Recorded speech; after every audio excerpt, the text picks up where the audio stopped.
Okay.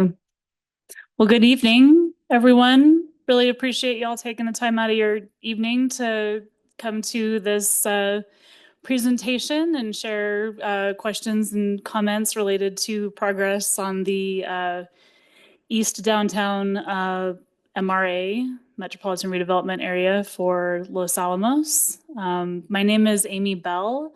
I'm here with Maren Neldham.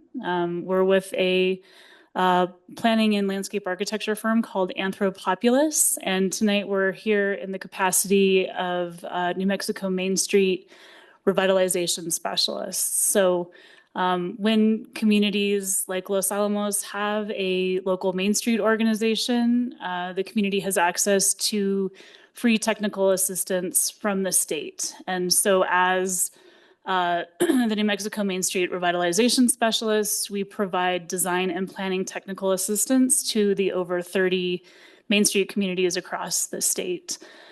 So this work that we have been doing with the county to designate the East Downtown MR area and work on the plan has been provided at no cost to the county because you all have a Main Street organization. So we appreciate the chance to work with the community on this important effort and are looking forward to sharing where we're at with the project, going through input that we've heard from the community, explaining how that has informed the plan recommendations, and we can talk a little bit about timeline and next steps too. So yeah, on our agenda, we're going to talk about kind of go through the planning process that we've gone through so far, the timeline, community involvement, what we've heard, and then how what we've heard has informed preliminary recommendations in the draft plan, which should be available in early January.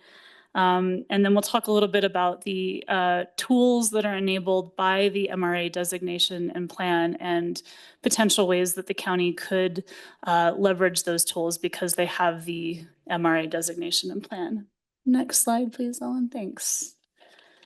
This is an image of the designated East Downtown Los Alamos MRA, focusing on the east gateway to downtown where Trinity and Central split. Really looking at that experience that people have right when they enter Los Alamos from the east. And thinking about ways that the county could support reinvestment, support redevelopment, and really, creating a nice gateway entry experience while boosting local economy and quality of life for folks that live in Los Alamos. Next slide. So the timeline, we did begin evaluating the potential boundary for the MRA back in May 2023. There we had several council presentations and some meetings with, both in Zoom and in person with community, property owners and business owners. The MRA can be a little tricky to understand. And this is something that we experience in communities across the state. A lot of Main Street communities have MRA plans and don't really know how to use them. And so having a number of sort of educational sessions about what the MRA enables, what it means, is pretty normal.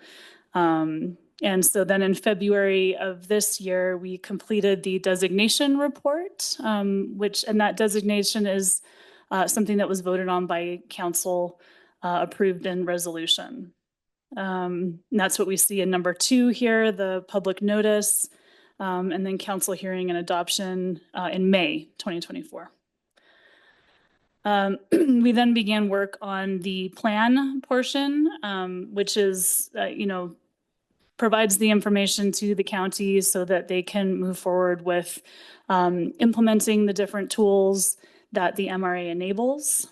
So we had some additional community engagement, development of the plan. We'll talk about this a little bit more later on, but we did align the plan recommendations very closely with the downtown master plan. There was a lot of good community engagement, a lot of good planning work that went into that downtown master plan. And so thinking about how the recommendations in that plan apply specifically to this particular MR area was important.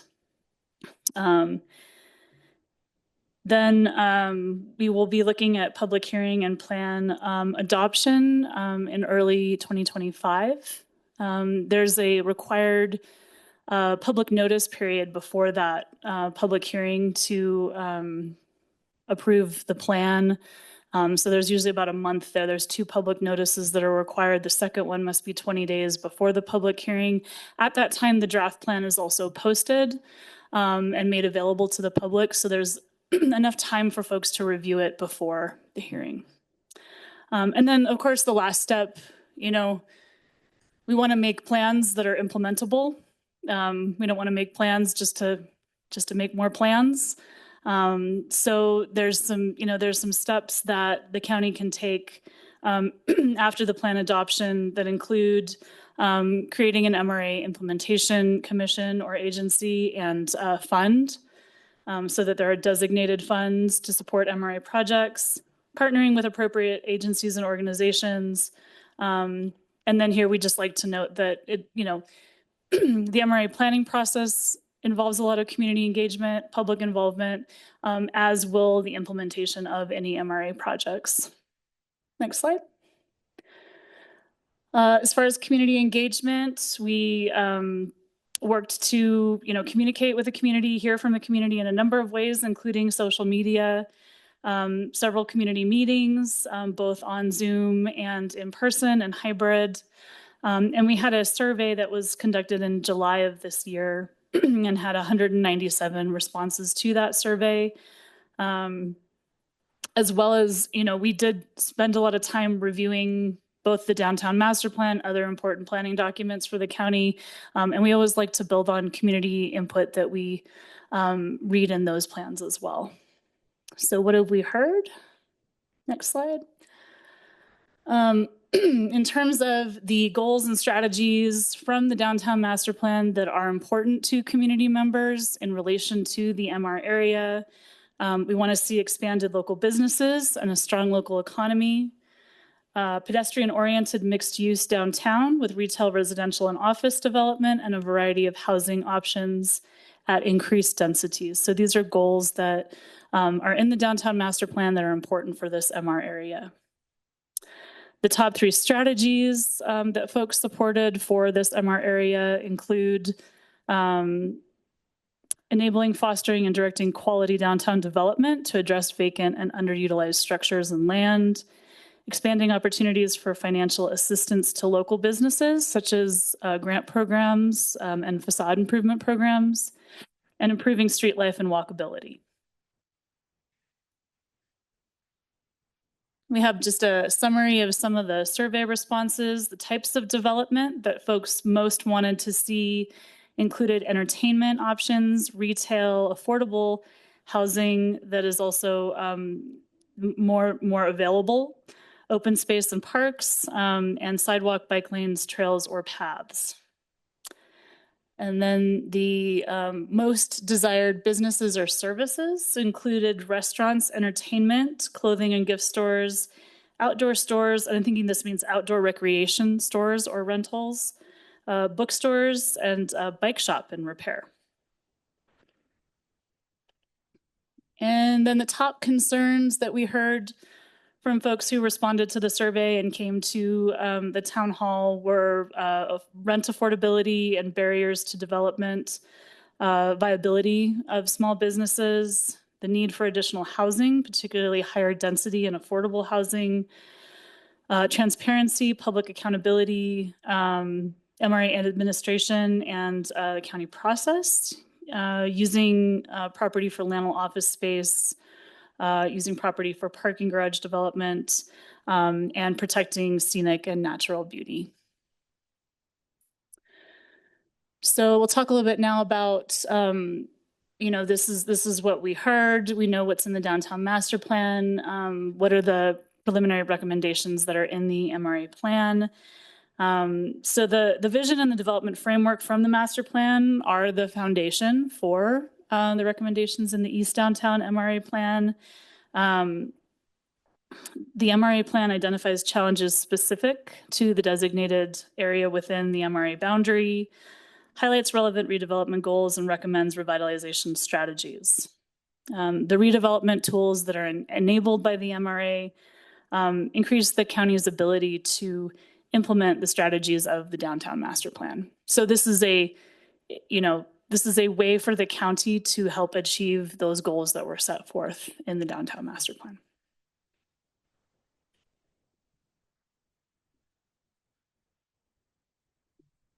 Okay, so the downtown master plan had several elements, and we organized the MRA plan with goals that worked within each of those elements. So under economic vitality, an MRA plan goal is to create public-private partnerships that redevelop properties and provide opportunities for small businesses. Under housing, we have a focus on affordable and workforce housing, supporting development projects that will increase housing opportunities within the MRA and/or preserve existing attainable housing units whenever possible. Under infrastructure, we have prioritizing projects that will upgrade or modernize public infrastructure within the MR area. And under public space and streets, we have a goal of MRA projects that create a welcoming, vibrant, pedestrian-friendly downtown that includes public gathering spaces. And under sustainability, fostering and promoting sustainability practices in MRA projects, both private and public. And under transportation, creating safe, efficient, and convenient pedestrian and bicycle infrastructure and convenient parking. Next slide. So what are the things that the MRA enables that would otherwise potentially not be possible without the MRA designation and plan? The county has the option to create an MR agency or commission. Those terms are a little interchangeable if you see both of them in here. And so the agency or commission is responsible for overseeing the implementation and funding of the MRA plan projects. I have a little more information about the MR agency or commission because we do understand that folks had questions about that, so we can get into a little bit more detail later on in the presentation. The MRA fund is a dedicated fund for MRA projects and can be overseen by the MR agency. This fund can be contributed to directly by the county. And the county can choose, where those funds come from. It just helps to have a designated fund so that as administrations change, things change, that there's always funds available to support redevelopment within the MR area. Tax increment financing, lovingly known as the TIF, is something that is only enabled by the MRA designation and plan. This does not raise taxes, but what the establishment of a TIF does is it captures the increase in either a percentage of property tax and GRT as the area is redeveloped. For example, the property value of a property that was once vacant and is now being utilized is going to increase. And so the county can capture those funds, and then those funds can be used to directly reinvest within the MR area. The county does not have to create a TIF, though. That is just an option that they have. Public-private partnerships are made possible through the MRA that would not otherwise be available because of the state's anti-donation clause. A PITHI is a cooperative agreement between the local government and one or more private sector entities. And typically are used in situations where a project would be too costly or high risk for either the public or the private sector to pursue on their own. The MRA also enables direct contributions and development incentives. So these support, business improvements or redevelopment without violation of the anti-donation clause. And can include but are not limited to the sale or lease of town-owned property, redevelopment tax abatements, storefront and building infrastructure improvement grants, expedited permitting, impact fee waivers, and gap financing grants.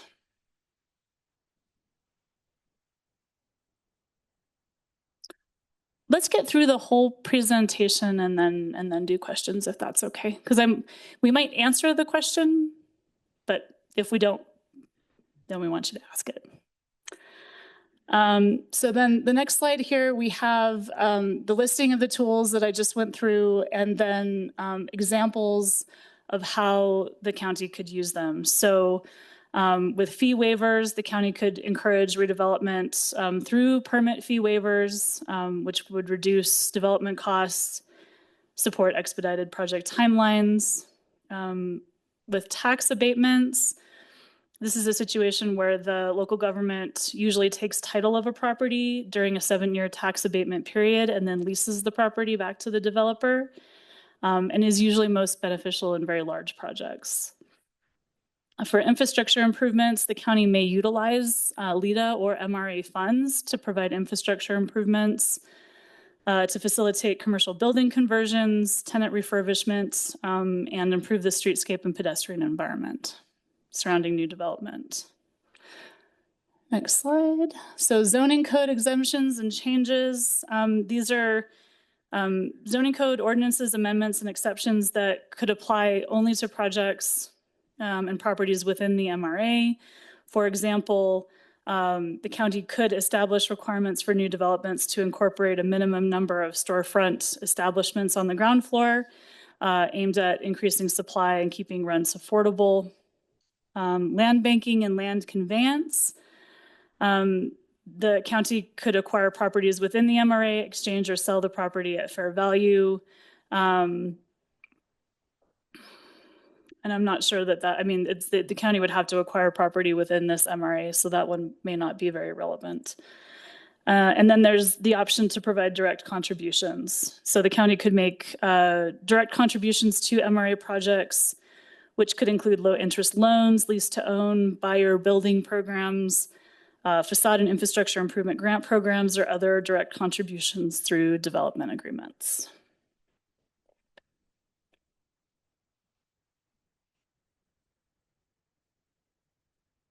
So, and just a reminder that any contribution of public resources to MRA projects has to demonstrate community development, community benefit, and really be aligned with those goals set forth in the MRA plan.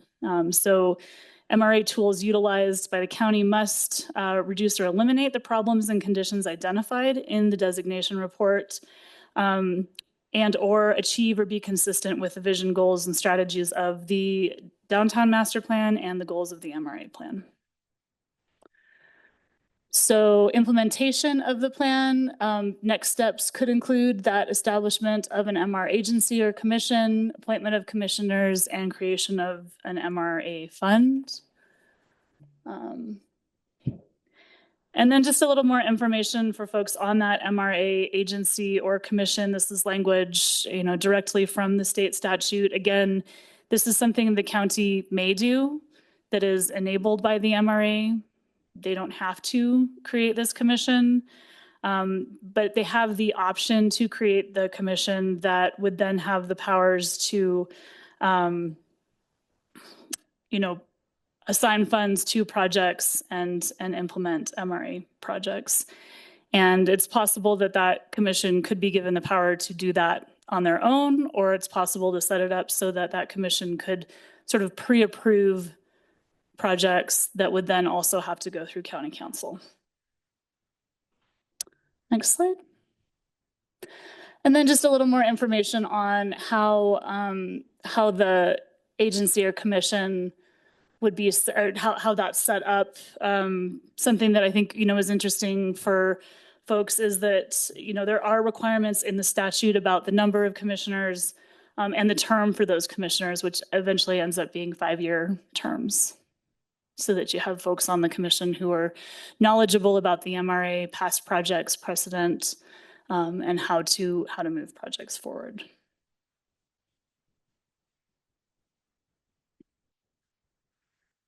The county does have a Have Your Say survey up. The QR code is up on the screen, and the link is up there as well. It will be open until the end of the month. So if folks have additional questions or comments, we would encourage you to please participate in that survey.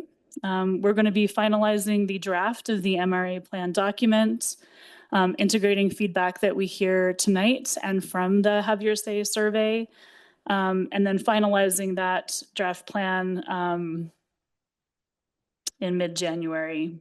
Then looking at public notice mid-January to mid-February and public hearing and plan adoption in late February or early March. So that concludes the presentation. I'd be happy to take questions now. Yes, sir.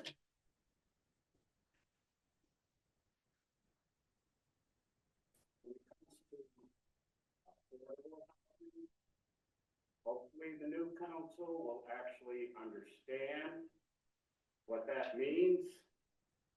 I had a tremendous laugh, and that wasn't a good thing when the affordable apartments were approved for DP Road, when the developer said, yes, everybody has to have $40,000 income or higher. And several of the council members mentioned how great that will be for the Smiths employees. They can walk to work. The manager of Smiths does not make $40,000. Minimum wage after taxes, we're talking 15 to 19,000 at most.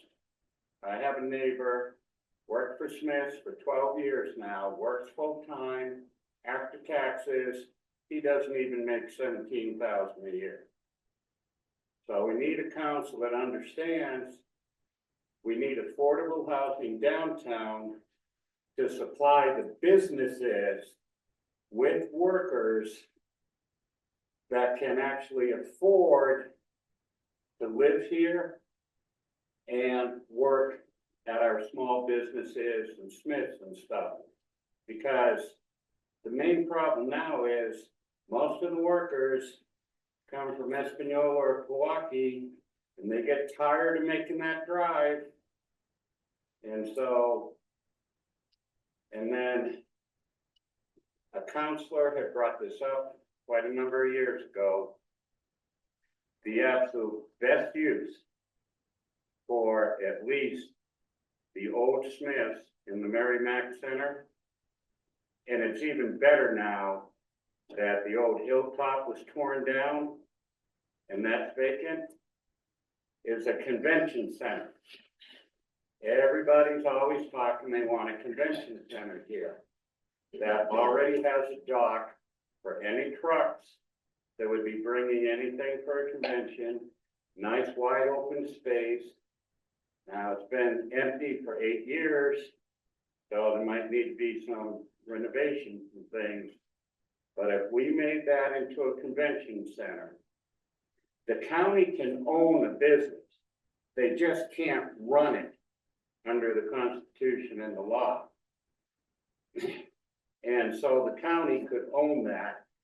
They need to take it from Smiths by eminent domain, because Smiths never built the park they promised when the county built all the infrastructure for that center over there. That big dirt spot in the one corner was supposed to be a park, never got built. And that empty space used to be Hilltop. Would be great to have a park with some kind of similar thing to the area, the bands, I forget what you call it, where the bands play at the pond, so that like when the high school has graduations or people want to have an outdoor wedding or something, it can be there. And if we have the convention center right there, if rain or something comes up, well, you just go around the corner and have people going, and there's plenty of, I mean, huge parking lot already built there and stuff, you know. But the county is so afraid of taking anything by eminent domain. I mean, heck, we got at this point, probably our own Supreme Court and the US Supreme Court would back us in any eminent domain fight. Thank you. Yeah, I guess first, I think, yeah, totally agree. And this is something we found in other communities too. Defining what affordable means and affordable housing is very important. I can't speak to the Smith's property specifically, but I think it is important to let folks here know that the MRA designation and plan specifically does not permit eminent domain. So if they were going to do that, it would need to be for other reasons.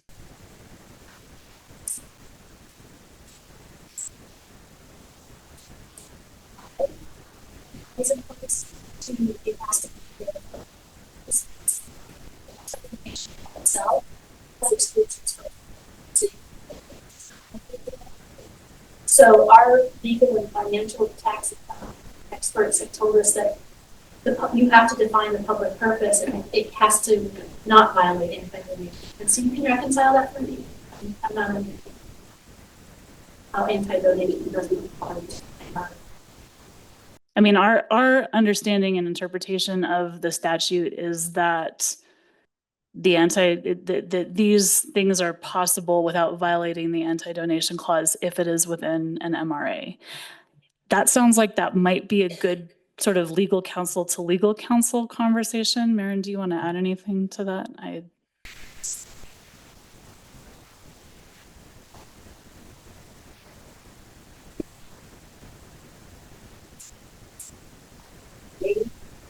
It needs the benefit types of requirements or the goals laid out in the MRA plan. Those projects do not it will not be a violation of the anti-donation clause. Okay. So I agree with all the conversation. So the other question I had was,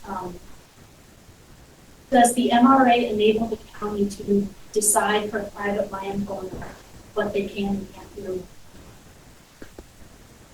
Only if the county is providing them incentives or direct contributions. I mean, the county can work with a private developer. I mean, you guys have development code. There's things developers can and can't do that are already in place due to the code set in place for the county. But with the MRA, if the county is going to use these tools, incentives, direct contributions with a developer, enter a public-private partnership, then yes, there is more control over what that development is. Do you want to add anything, Maren? The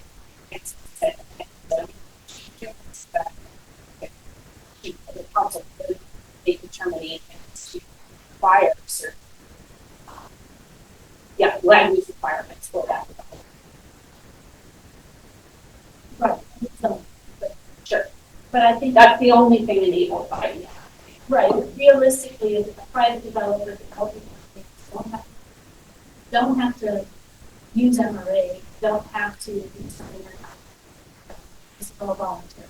Correct. It is all voluntary.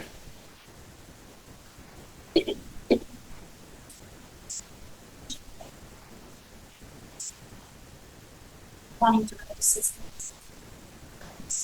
And I'm understanding this by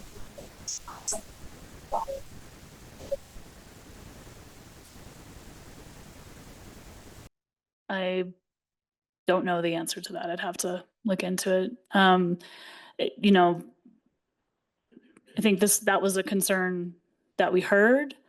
Ways that the county could incentivize keeping lower rent rates, could be to work with the owners of housing units to help them with improvements so they don't have to raise rents.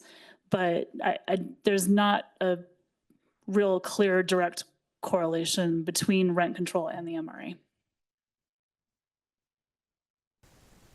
we have to look into that. I don't have a good answer off the top of my head. Okay. The same thing in Albuquerque do it.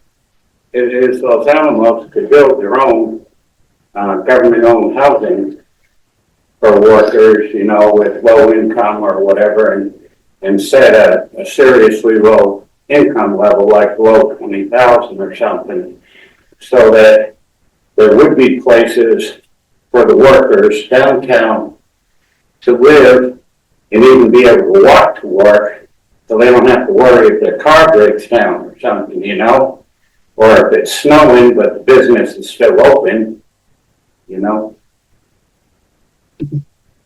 On that, would it be possible if the developer said, I'm going to build X number of units and I'm going to have these kind of commercial spaces in this area, and they see in your MR plan you're asking for some affordability, or you're asking for more units, more commercial units, so that there can be a lower, you said, you know, it would help the cost of the commercial rent down. Is it possible for the county to then say, well, we'd like to see a percentage of your units, so that maybe the entire building, because I've seen this in other major cities where sometimes they'll add it to their code in general, that for every building, if there's 30 units, then X percentage is to be, you know, lower income, so that it's not just, you know, structures of low income housing, and instead it's everybody gets to live in a nice facility, and that there's, you know, a moderated amount of available units. Is it possible to say they could ask that in an agreement with the developer that if you would like to receive some support in your MRA, you would need to do some things on your end? Yes. Yeah. I mean, I think the point that's important here is that if the county is going to support any private entity, developer, business owner, property owner, whatever that project is, whatever the work that's going to be done, whatever the county is applying public funds towards, needs to meet the goals set forth in the MRA. And so if part of that is saying a certain percentage of these units needs to be, you know, affordable with a definition of what affordable means, then yes. Yeah.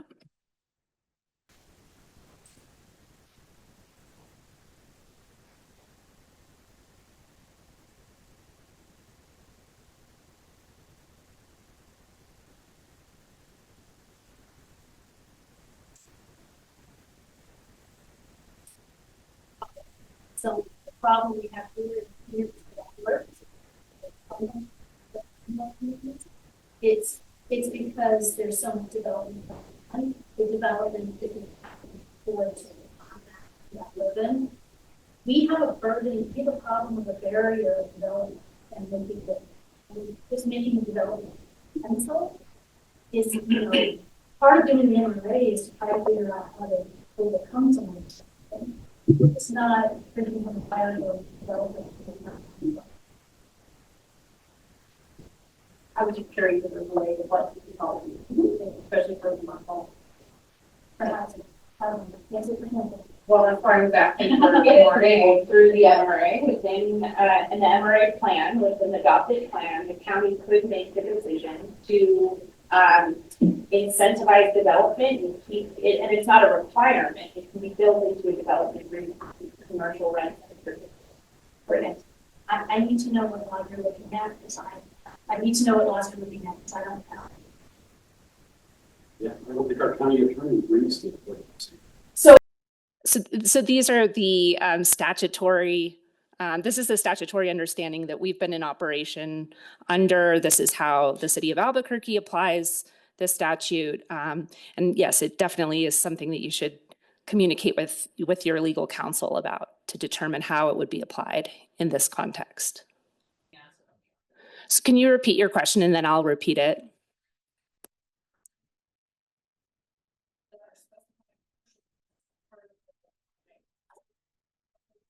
So the question is whether or not there are other communities in New Mexico who are specifying or setting the commercial rents. I wouldn't say that there are any communities that are specifically setting rents, but communities are building into development agreements, agreements about the types of businesses that will be allowed within within buildings or developments within an MRA. So for example, in downtown Albuquerque, there was a redevelopment of a motel property. Part of the agreement was that any of the businesses that were going to be offered retail space within this redevelopment were going to be small local businesses. So that was part of the development agreement and part of the the commitment to offer direct contributions to this redevelopment project. So this is how the statute has been applied in other communities.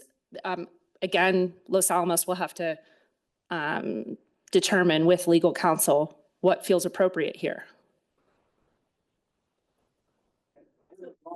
Can we, she hasn't had a chance to ask a question yet.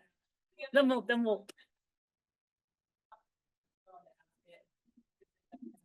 I'm sorry, the people online want to know who's speaking from the audience. Hello, this is Sandy Jones. I live in White Rock. And my question is about the financing options. From what I understand of what you presented, the TIF is not a tool available at the front end of any project unless, you know, the area is a couple years into the plan. What of the financing options can be utilized on the front end? Thank you. In response to the TIF financing, the county can leverage its bonding authority to make funds available at the beginning of a TIF. And the TIFs can be established for 20-year periods. So and we'll talk about this in the MRA plan. It is a recommendation that the county would pursue a feasibility study. It needs to be determined whether or not enough funds would be generated through a TIF to warrant bonding against the potential revenue. So that is not something that would be entered into lightly. So yeah, that funds would not be made available through a TIF directly, that accrues slowly over time.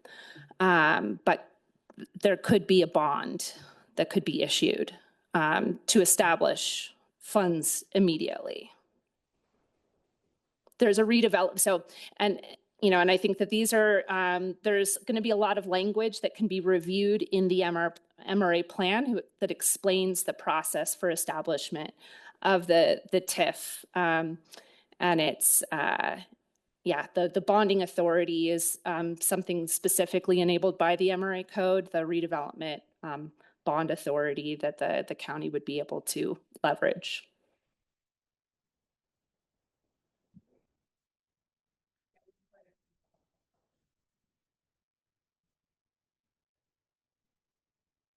Do you guys want to come up and maybe we'll do one in-person question, then one online, and we can go back and forth. This is Shin.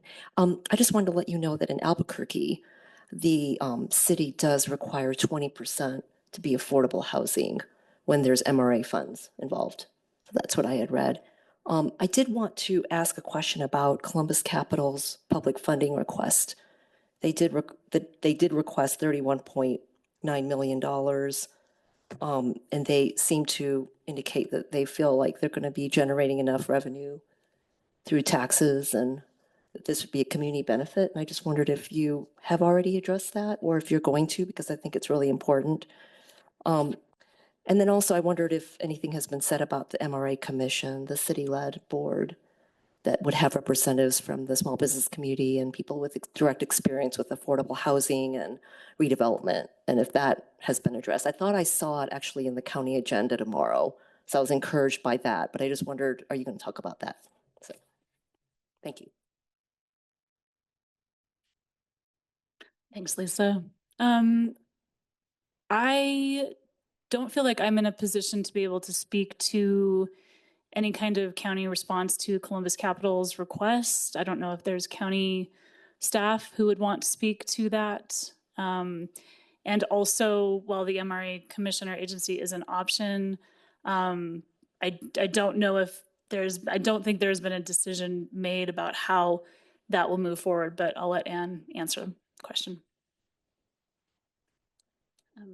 Sure. So there's a couple quick things. There's no formal ask or request at this point from Columbus Capital. They have shared with us some of their anticipated revenues and things and what they think that might be in the ballpark, but there's no formal ask, and there's certainly nothing that is moving forward at this point. And it would certainly require a lot more than what's in place today to even consider. And so there's just not enough detail to really evaluate it and answer that question at this time.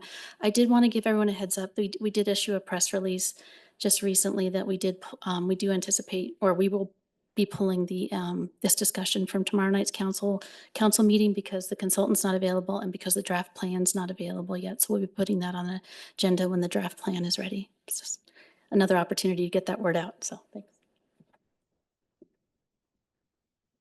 So we'll do an online and then we'll get to you, sir. Okay. You want to do an online question? Ellen, do you want to read it or? The question of when will be available, like this slide that's up there right now says, I'm saying that's Correct. We're working to get that done as quick as we can. So early to mid January. available online. My response to that. And so, yes, all of that is available to the MRA page on the county website. Go to the story map. People's comments have kind of been consolidated into a document there. The survey responses are available. Yeah, if you go to the county website and then follow the links to the project story map, survey results are able to be viewed there.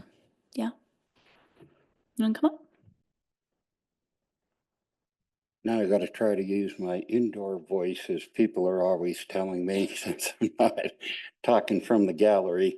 Greg White, 600 San Ildefonso. On mentioning about the restrictions on types of businesses and things in an MRA, I'm wondering if it'd be possible to do kind of like a form of rent control that where I live is US, what they do Section 8, but they also do USDA rural development. And in order to raise rents, they have to justify to the USDA that it's for a reason other than increasing profit. Like the gas rate just tripled and we pay the gas for everybody, they only pay electricity. Or the buildings are old and the outsides need maintenance. They need electrical, they need drywall, that kind of thing. So there has to be a justification on raising the rent. And I'm wondering if something like that could be put into an MRA, like what type of business is that? Well, if you want to raise the rent on them, you're allowed X amount for increased profit or whatever, 0.5%, 1% or something per square foot per year. But anything over that, you have to justify with repairs or cost of some utility that you're paying and directly that the people occupying the store, commercial business, whatever, aren't paying directly.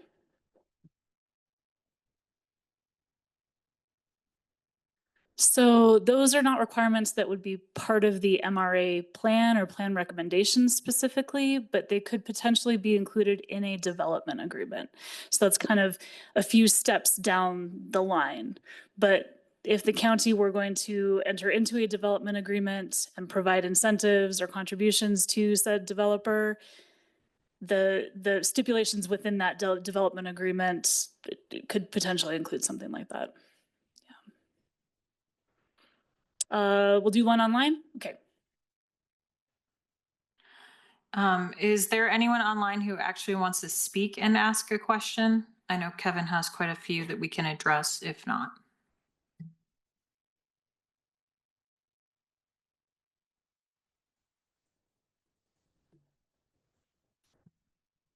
All right, so the next question is regarding what discussions have taken place with landowners or developers in the MRA and what potential projects have been discussed?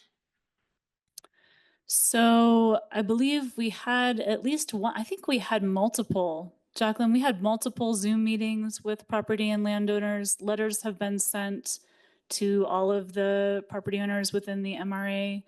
To my knowledge, no specific projects have been discussed.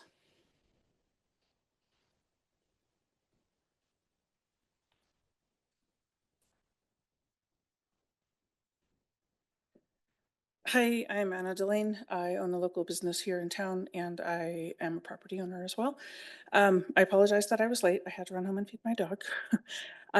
I don't understand what, maybe I missed this, but I don't think so. I asked somebody who was here what the benefit of doing this is, why it's even being talked about to give potentially $30 million to a developer who already bought a significant chunk of land. And I just heard Ann say their projected revenue would potentially offset some of this money somehow. I'm probably saying that wrong. I apologize. But projected revenue from what? What are they going to do with this land? And how does this benefit us as citizens of this town enough to give a private company $30 million?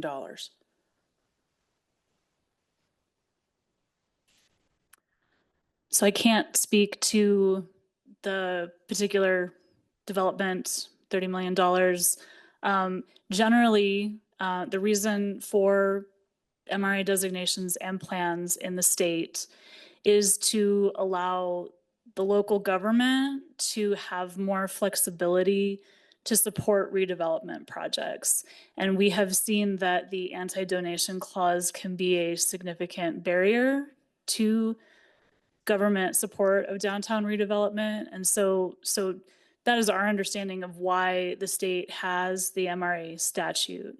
Again, it is meant to be set up so that through the MRA planning process, and the administration, that those funds can only be given to private entities for projects that have clear community benefit that aligns with the goals in the plan.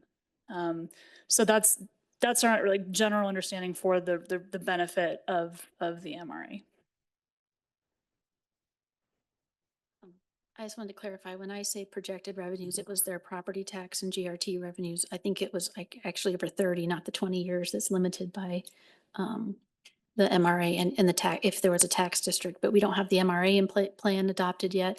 We don't have a tax district in place yet. And I don't have enough information on the cost benefits and the public benefit and how that's tied to the potential GRT or property tax associated with the construction and over the years of the redevelopment. So it's all speculative numbers that are being kind of projected, but I have had no analysis of it. I don't know what it's tied to, and therefore that's why I'm saying is I can't answer those questions because I don't know enough about their project or how that would even tie to the plan or anything like that to answer specifically. So I would just take it for what it's worth, and I think it's just really them preliminarily kind of spitballing what they think their project is. But I don't personally, the county doesn't know enough about their project to really be specific about that.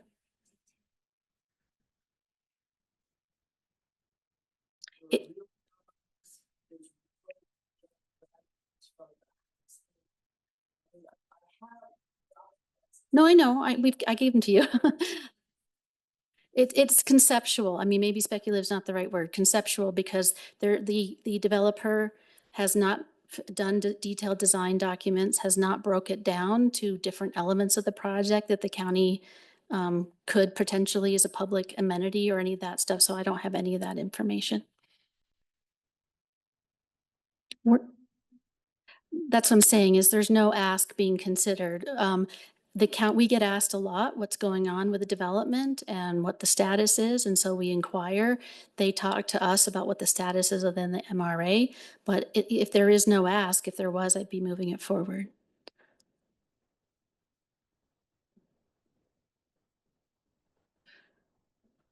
Do you want to come back up?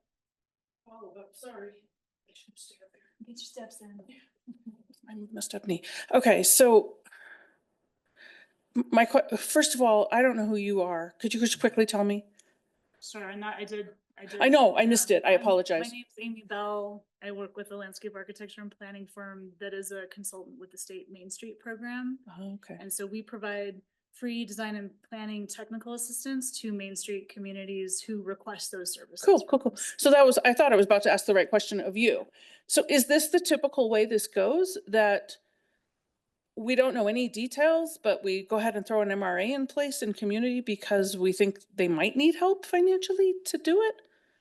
I'm very confused, because to me, it's, as a business person, it's like, okay, you come to me with a plan, it aligns with what I've identified as community goals and community lacks, and then I make a decision. And so this is really confusing to me. I appreciate anything you give me. Sure, yeah. So it feels like a little bit backwards or something. And so and maybe just a sort of quick background for the process. So the designation process, designating an MRA, the designation report is available on the county website, Project Story Map. Conditions of quote unquote blight need to be shown to exist within the MR area. And we don't like using that word, but basically it's things like deteriorating infrastructure, vacancies, improper zoning, improper use. And then there's some socioeconomic factors that are usually taken into consideration as well. So that's sort of the first part of the process, is identifying that there's an area that needs a little extra help.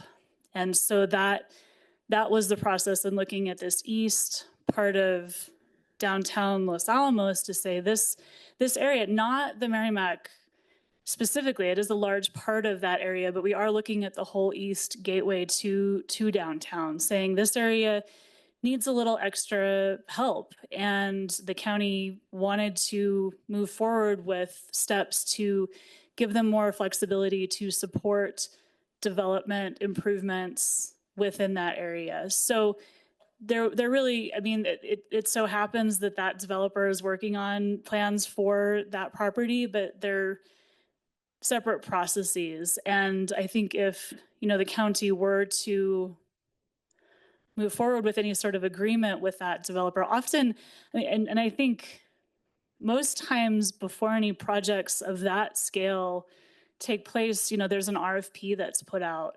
The county would put out an RFP, they would see which developers would respond, and then they would evaluate those responses against the goals of the MRA plan and, different metrics that would show community benefit. So go ahead, Ann. No, I know the county doesn't own the property. Oh, so yeah, so there, I'm sorry, you're right. They would do an RFP if they owned the property. So.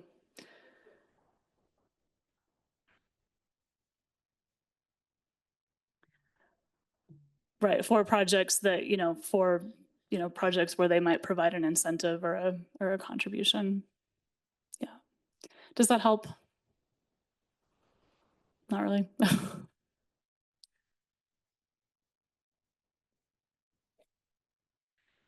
So we live in a town that was built in the 40s and meant to be temporary. So the entire town could be designated as an MRA, right? There's blight, there's old buildings, there's old houses, and so we're all in the same boat. We've got CB Fox sitting in the center of our downtown that cannot be rented in its current condition, and nobody can buy it because it's an albatross, right? So as a citizen looking at this from the outside, this looks extremely suspicious. Why is it only this one section of town? Granted, the old Smiths is ugly, but it wasn't vacant. It's only vacant because Columbus Capital kicked everybody out. So why this property? Why not more? What's happening behind the scenes? You can't answer any of that. I am not aware of anything behind the scenes, but I will say that when Los Alamos Main Street reached out to us to evaluate the area to see if it was eligible for it, there does need to be a certain concentration of vacancies and those conditions that I listed. I don't know if the larger downtown area would be eligible because we haven't done that analysis. But we were able to see that very clearly with the number of vacancies and condition of several of the properties within this East Downtown area that it would be eligible for MRA designation.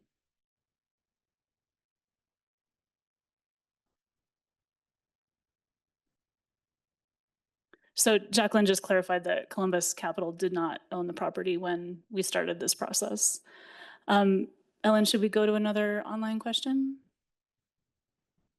Yeah, another one of the questions asked online was which, if any, of the tools and incentives cannot be done unless there is an MRA, and why from that list that you had? This person feels that these are already available to people. Can you elaborate on kind of the toolbox and how that can help benefit the community? We have a really great matrix that shows what's available with and without the MRA, and I don't have it etched in my brain, but I know that there are a lot of these things are also allowed through LEDA, but there are certain requirements in terms of like number of jobs created, things like that, that LEDA projects have to include that MRA projects do not. So there's a little more flexibility for more community type projects through the MRA using these tools. The TIF is only, I believe, an option through the designation and MRA planning process. Is there anything else, Maren, that I'm... Through affordable? Yeah, some of them are available through...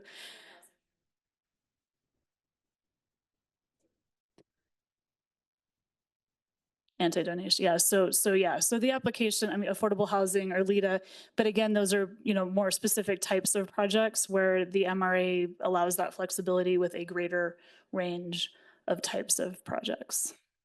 And often those different LEDA, they're used together because as we know in New Mexico, there's no silver bullet for funding projects. We have to cobble stuff together to make it work. So this is one piece, one part of the toolbox. You had a question.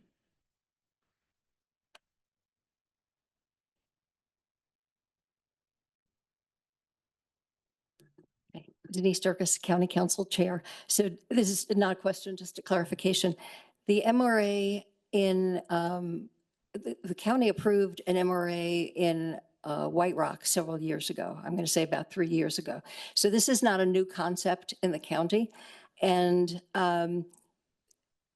there's finally a development in the works down there. So it's taken a long time for something to happen within that MRA.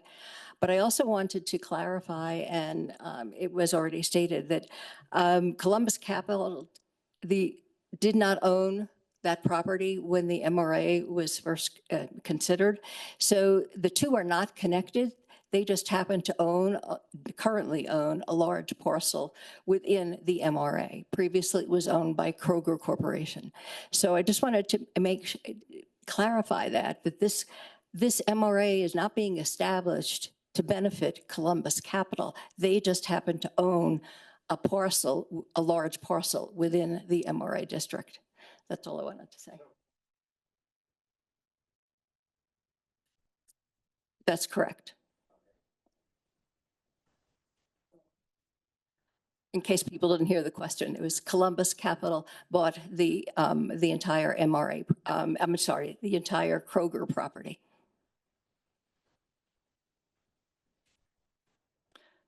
Thank you, Counselor. Ellen, do we have another online question? We do. What will the process for public engagement and comment once the draft MRA plan is shared in mid-January look like? So the public notice will go out. The draft plan will be made available. Typically, it's made available in hard copy and online. The chance for public comment will be at the public hearing when the plan is heard by council for adoption.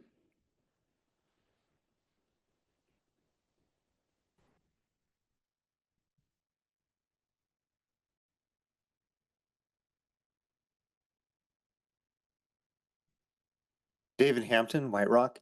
So there's a map on page 10 of the presentation, and it had a lot of numbers on it. And the map included the entire downtown, not just the eastern section. So I was wondering if you could explain what the numbers mean. And also, for Ms. Delane, you said that Columbus Capital kicked people out of their property, and I'm curious, I hadn't heard that they had done that. So if you have names of businesses that got kicked out, I'd like to hear them. Who? They didn't get kicked out though. They decided to move on their own into another empty building.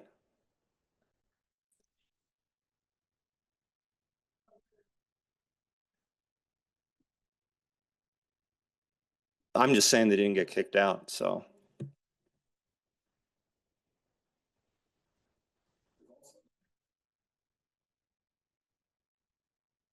The map shown with all the numbers was a map in the downtown master plan.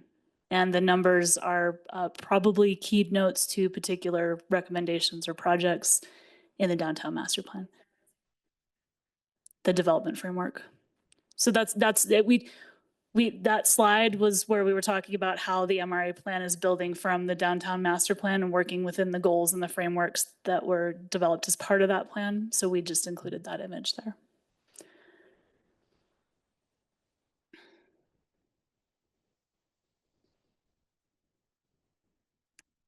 May I come up?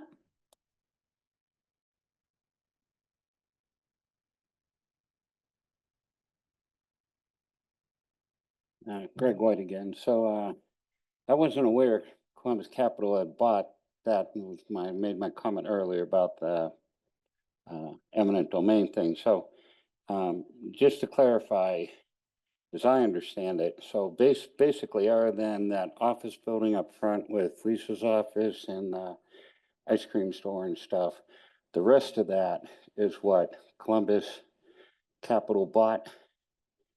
So they bought like the building that's the old Smith and Beals and Auto Zone, and across they also bought the Chinese place where the Chinese restaurant moved, and they used to be a thrift store and stuff. They bought that also. Yes. Okay, so that's the area we're talking about, and maybe the county could work with Columbus Capital on the idea of having a convention center and putting a park up front there and stuff, because that would be kind of like when you're coming into Los Alamos now, there's not a lot that looks nice to a visitor, And so when you actually get to downtown, where that circle is, if we had a nice park there and stuff with a pavilion and things, and maybe some grills where people could cook and stuff, and then just a little drop-off area for people to drop things off and then go park in the old, Merrimack Center or whatever Columbus wants to call it now, I think would be a nice thing for the county and would be a good impression on visitors coming into the county.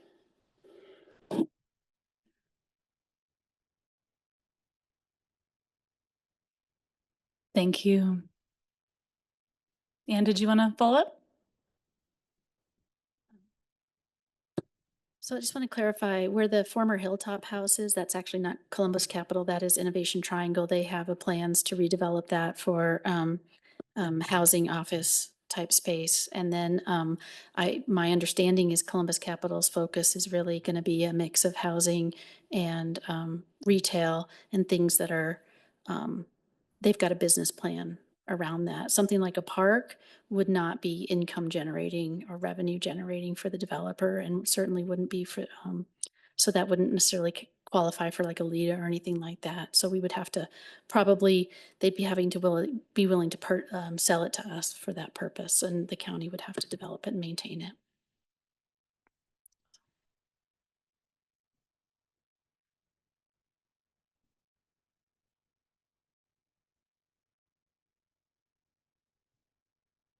Hi, just a follow-up on that and about the Hilltop House. So you mentioned a little bit about them. Can you provide me a little bit more information on what is their plan, and are they considering to get any funds from the county at some point, or they're waiting for the MRA, or is there some ways that you're trying to partner with them?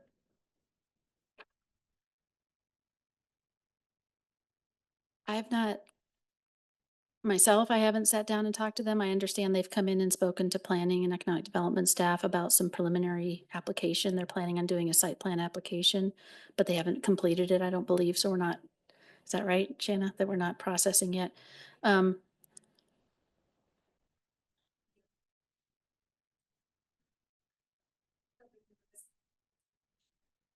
Okay, January 8th, they're going to be in front of the Planning and Zoning Commission. So you get to see what they're proposing. It's going to be a site plan approval, Desiree, or? Yes, okay. So I believe they're waiting for that to be in place and the MRA to be in place. The county, as you might be aware, went through a clean and lean process and paid for the demolition. And then that was actually repaid back to the county. So that currently the county no longer has a lien on that property for the demolition. And they also, I know they did also got permits from the state to remove the underground storage tank that was associated with the gas station that was there. So those have been removed. So I mean, could they come and ask us for something? Sure. I don't know what it might be at some point. It could be affordability, it could be density, it could be brownfield redevelopment. I'm not sure. But they're waiting for this process to complete.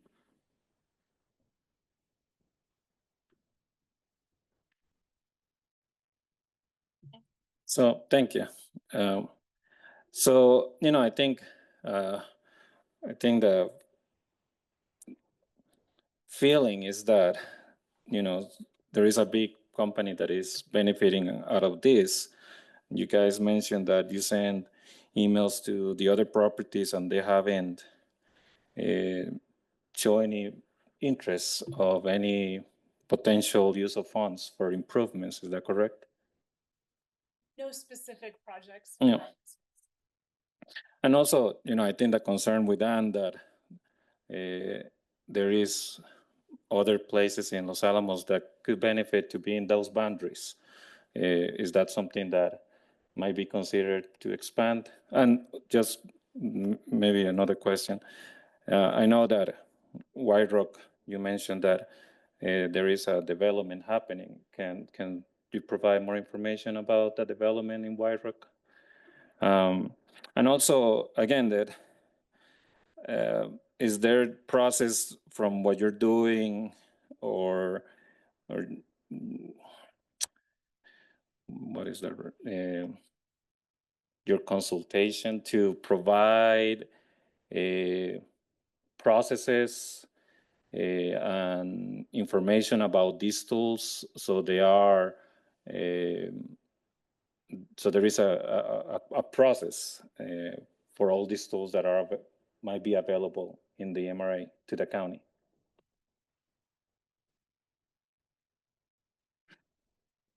Okay, so first question, in terms of expanding or adding an additional MR area, there are communities who have multiple MR areas. Albuquerque has upwards of 20. Farmington has 3 or 4. Farmington has 4. Clovis has 2.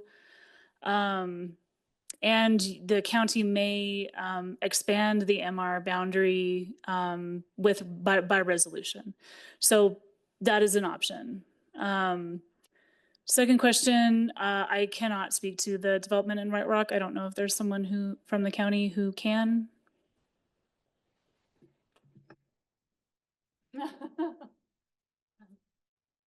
Very briefly, it's Phil Gursky's residential development. I think it's 20 plus units and mostly townhouse, but that's on the southern portion. And then on the northern portion, we're talking to him about realignment of Longview.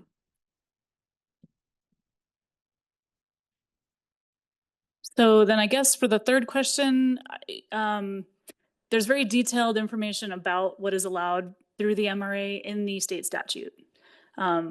And so, I think if folks have questions that's a good resource. It is a little bit general. It is, in some cases, interpreted by some communities different than in other communities.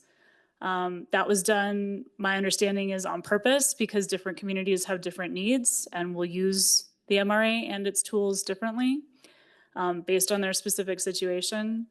As far as sort of a distillation, explanation of the MRA tools, we have created an MRA implementation toolkit that's available on the New Mexico Main Street website. As our team has worked with additional communities on additional MRA designations and plans, we have developed a better understanding of how this works in different places, and are going to be updating that implementation toolkit this year. So as additional materials become available, we're happy to share those with the county and the community. One thing that we've talked about with Los Alamos Main Street is providing an online library of MRA projects, so folks can go easily find what information on what other communities have done using the tool. So we will be working on that this year. Do we have another question online, or can we do another in the room? No more online? Come on up.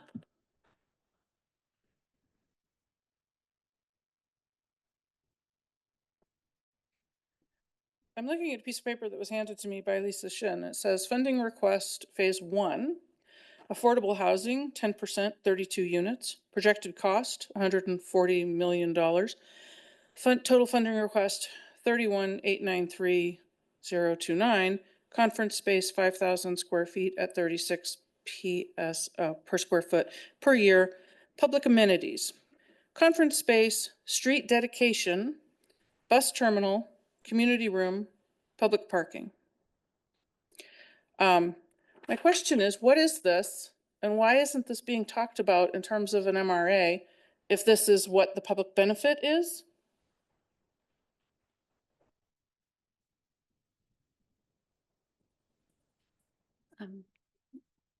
The meeting that was discussed, and I think that's quite old at this point. I think they've actually, yeah, I think that was in May, but I think that they've actually they're revising some of their thinking, and but that's what they were sort of conceptually building their development upon as the basis for revenues, as a basis for this is what they're looking at. But when we've asked about, well, how does that break down to different components or benefits, or what is the ask?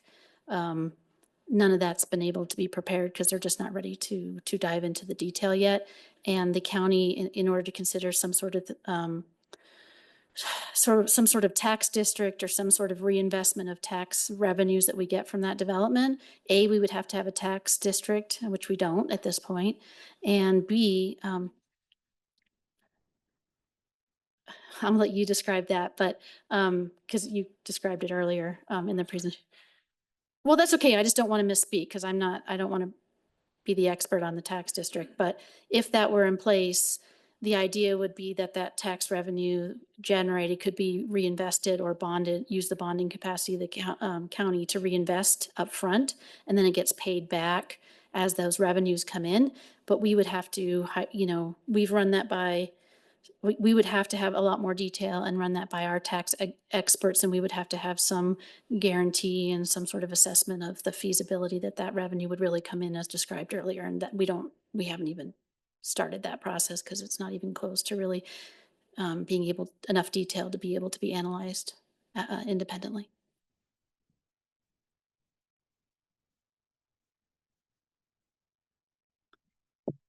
So just as a quick follow-up, the tax increment finance district, the TIF district, is something that is, when you have an MRA plan, designation and plan, you have the option to create the TIF district. The county has the option to create a TIF district in White Rock. If this plan is adopted, they would have the option to create a TIF district in this area. What it does is it's created by resolution. It sets sort of the baseline of property and now potentially GRT And then any increase in that, the county takes a percentage of that increase. It does not raise taxes. It's just if the values and the income increases, a percentage of that is allocated for MRA projects within the MR area specifically. It's a little different here in a lot of communities. It's a situation where with property tax specifically, if it's a municipality, it's potentially it's an additional source of funding because they're able to work with county tax income where they wouldn't otherwise, but this is all within the county. So it really would just be a matter of putting money in specific buckets that would be income one way or the other.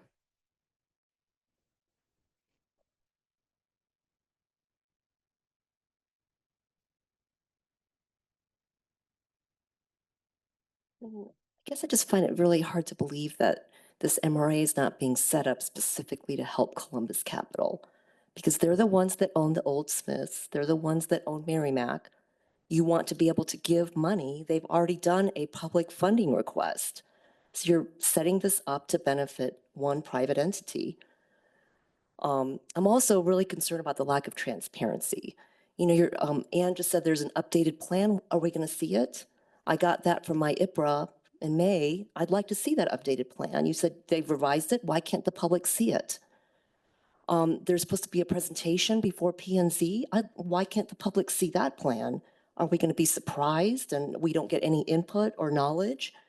I know that there's been numerous Zoom meetings between county staff and Columbus Capital. Why aren't those Zoom meetings being recorded and accessible to the public? I asked for recordings of the Zoom meetings and there was none to be offered. I think that's inappropriate. I think that the public deserves full transparency and openness on what is really going on. Even tonight, I don't feel like we're really being told what is happening.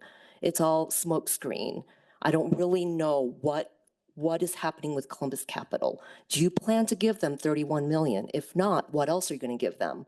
Is it 20 million, 10 million? I think the public deserves to know how our tax dollars are being used to help with redevelopment. Thank you.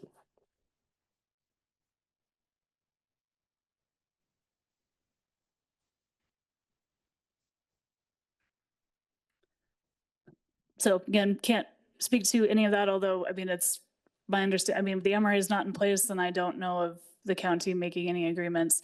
Again, we have just been working on the MRA plan. I did want to say though that it is, the statute does not allow for designation or planning that would benefit one individual property owner. So that was not the intent.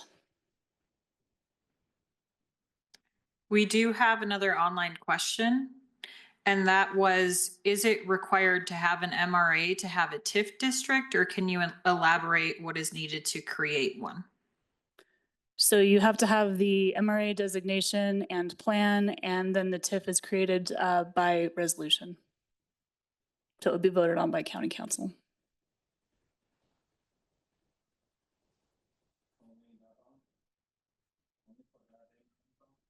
Correct.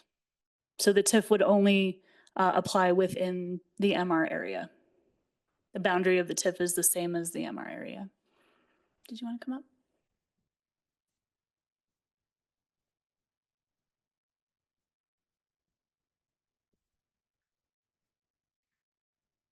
So if we are assuming that the public good is the conference space, the affordable housing, the street dedication, which I don't know what that means, a bus terminal, curious what that's going to be serving. We currently have bus service that runs, a community room, and public parking. My question isn't for you, it's for the county, and maybe it's just to be logged for whatever purpose in the future. Who decides that that's enough of a public good for $30 million? Who decides that a conference space here, instead of supporting Alan at the movie theaters, changing that into a conference space, which he's been trying to get support with, that Columbus Capital gets the money and he doesn't? And public parking, a community room, bus terminal, street dedication, please tell me what the heck that means. And if this isn't updated, why don't we have the current plan?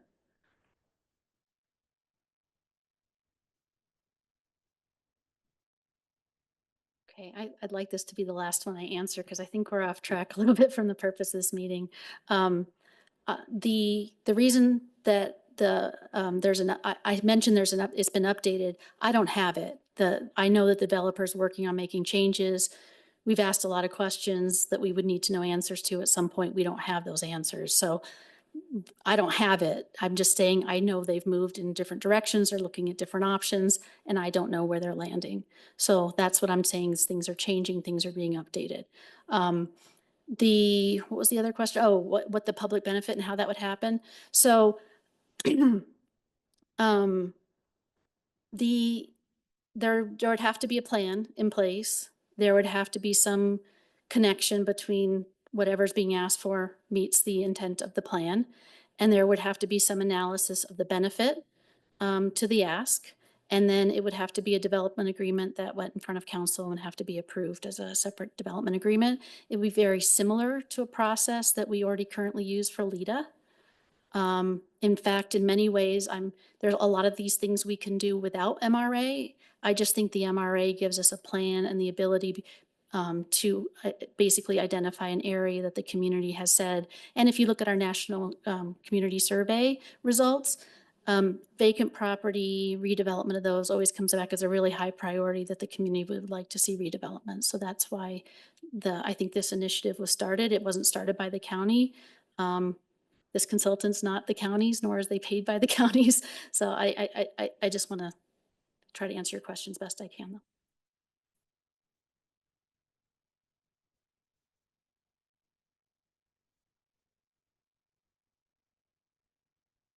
Do you have any more online? More? Counselor, would you like to? Oh, we'll do chair and then, yeah.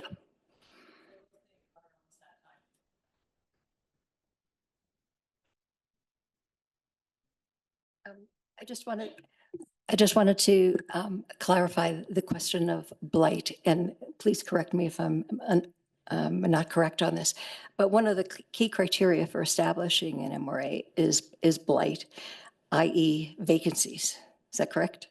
Okay, so the question that was raised, well, we have a lot of old buildings in town. Why can't more areas be included in it? Well, we do have a lot of old buildings in town, but they're not vacant except for the one CB Fox buildings that's been there for quite a while. But it has to be an area to a large enough area to be to create an MRA.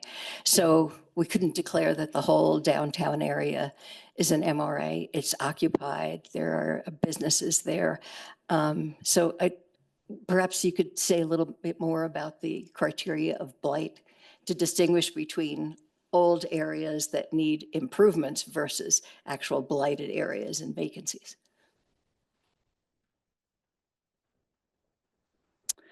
Yeah, thank you. So yeah, again, different conditions of blight. We look at physical conditions, we look at socioeconomic conditions, and vacancies, deteriorating infrastructure, older buildings, older infrastructure is certainly considered as, one of the things, improper zoning, improper use of spaces. What am I forgetting, Marin? But I think maybe the point the counselor is making here is there does need to be a certain concentration of those things. And I don't have, sort of a specific percentage, but it has to be, sort of enough that, it warrants that, additional contribution, public-private partnerships from the municipality. So yes, I mean, we do look at income levels, we look at housing situations.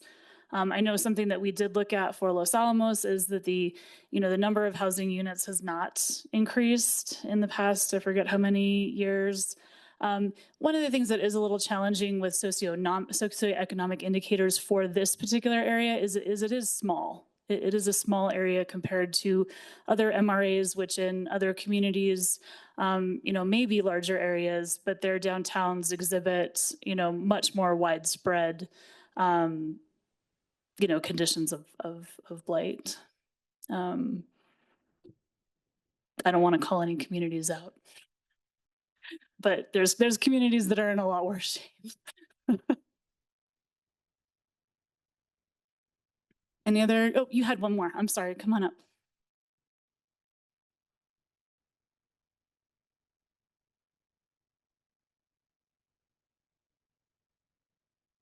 Greg White, well, we appreciate Denise's clarification on a lot of things there, but I think a really good argument can be made for having the MRA include all the way from the old hilltop to, I forget the name of the street that's next to Ashley Pond, and between Central and Trinity. For one thing, I think it was mentioned about upgrades to buildings and stuff, and we just have so many different styles of buildings and things, and I think it would be an argument could be made that we should have redoing of a lot of facades of buildings to kind of have a more uniform look around downtown, and perhaps something like I know some of the community trying to think of having a brain fart in the name of the town, but it's in the southern end of our state. And I also think from pictures I've seen of Durango, but I haven't been there. Silver City, maybe? Hmm? Silver City? That was your Yeah, Silver City, where they've got kind of like the old Western look or something. Maybe something could be done about more like the 1940s look or something from the build, because we've got these older buildings and we've got the newer buildings and stuff. And I think a couple other things could be argued in there to offset that a large section of that I'm proposing for the MRA is occupied, because then there's also a large section that's not occupied, like right in the middle where the old CB Fox used to be, and something definitely needs to be done about that. And there's been a lot of talk about having like second floors, third floors of these buildings and things renovated to rental apartments downtown.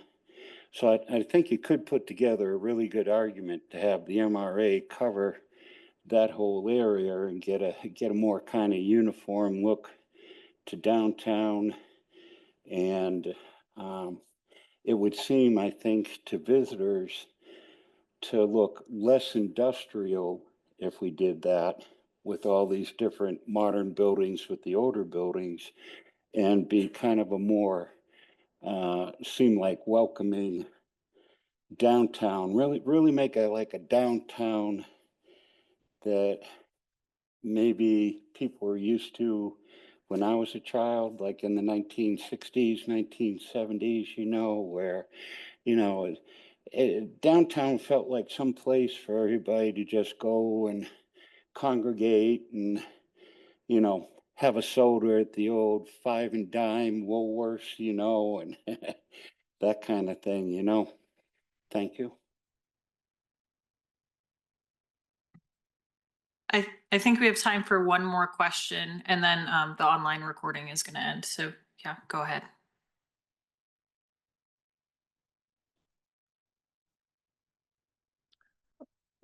I was just curious on your research on the MRAs.